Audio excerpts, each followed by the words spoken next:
জাতীয় সংসদ ভবনের দক্ষিণ প্লাজায় জমকালো আয়োজনের মধ্য দিয়ে নতুন মন্ত্রিসভার আনুষ্ঠানিক যাত্রা শুরু হলো। শপথ নিয়েছেন মোট ৪৯ জন, যার মধ্যে ২৫ জন পূর্ণমন্ত্রী আর ২৪ জন প্রতিমন্ত্রী। রাজনৈতিক অঙ্গনে সবচেয়ে বেশি আলোচনায় ঢাকা ৬ আসন থেকে প্রথমবার নির্বাচিত সংসদ সদস্য ইশরাক হোসেন। প্রথম সংসদীয় মেয়াদেই তিনি মন্ত্রিসভায় জায়গা করে নিয়েছেন। তাকে মুক্তিযুদ্ধ বিষয়ক মন্ত্রণালয়ের প্রতিমন্ত্রী হিসেবে দায়িত্ব দেয়া হয়। ১৯৮৭ সালের ৫ এপ্রিল জন্মগ্রহণকারী ইশরাক ঢাকার সাবেক মেয়র সাদেক হোসেন খোকার বড় ছেলে।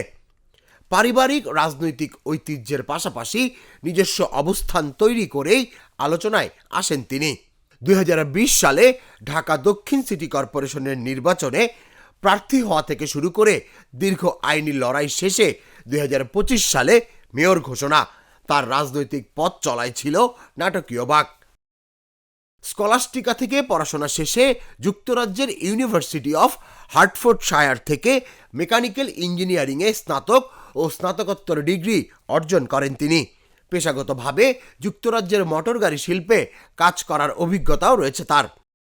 শপথের পর ইশরাক বলেন, বীর মুক্তিযোদ্ধাদের মর্যাদা রক্ষা ও নতুন প্রজন্মের কাছে মুক্তিযুদ্ধের সঠিক ইতিহাস পৌঁছে দেয়া হবে তার অগ্রাধিকার। বিশ্লেষকদের মতে তরুণ ও উচ্চশিক্ষিত এই নেতৃত্ব মন্ত্রণালয়ে নতুন গতি যোগ করতে পারে।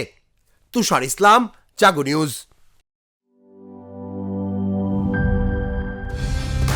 কালার এক্সপার্ট, জর্জ স্যাপ এবং মাইল্ড অন হ্যান্ডস টেকনোলজি সমৃদ্ধ অরিক্স ক্রিস্টাল ওয়াশ আপনার লন্ড্রি এক্সপার্ট।